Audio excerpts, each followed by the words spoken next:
रहीम अस्सलाम वालेकुम नाज़रीन, मैं तुहाडा मेज़बान असगर गुजर। तुसीं वेखदे पे हो गुजर टीवी आरे वाला। इस दफ़ा एक बहुत ही नियाब झोटे की वीडियो लैके हाज़र होए। उम्मीद करने कि वीडियो भरा साडे पसंद करनगे, लाइक तो शेयर करनगे। असीं उन्हां भरावां दे शुक्रगुजार हां जिहड़े साडे भरा चैनल साडे नूं सबसक्राइब करदे, ते जिन्हां भरावां ने साडा चैनल सबसक्राइब नहीं किया साडे चैनल सबसक्राइब करो, नाल ही बैल का बटन दबाओ ताकि हर आने वाली नवी वीडियो का नोटिफिकेशन साडे यारां तक अपड़ सके। झोटा विखाने बहुत ही खूबसूरत झोटा 2019 का फर्स्ट टाइमर आ।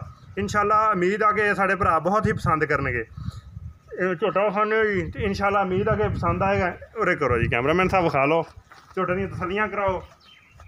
2019 का फर्स्ट आ जी, मूँह चार दंद दा बरीक झोटा जी, बिल्कुल बरीक है कड्डी का। चिट्टियां सफैद अक्खां जी, निक्की निक्की सिंगी जिवें कट्टियां दी हुंदी जी। धुन्नी कोली है नहीं, बिल्कुल मास ही है जरा।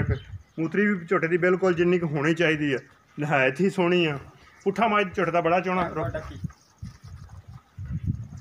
झोटे का पुट्ठा पिछला माशाल्लाह जी वेखो बड़ा खुला पिया, बुशल बरीक जी, नला का थां भी सोहना, पछला खूबसूरत ते बड़ी ही नियाब चीज़ है। जेह्ड़े साडे भरा नूं पसंद आवे साडे नंबर ते रब्ता करो। नंबर साडा 0356 72 355, यही व्हाट्सअप ते यही इमो दा नंबर आ। उम्मीद करने कि भरा साडे वीडियो पसंद करनगे, लाइक ते शेयर करनगे। नैक्सट वीडियो मिलने आ। अल्लाह हाफिज़।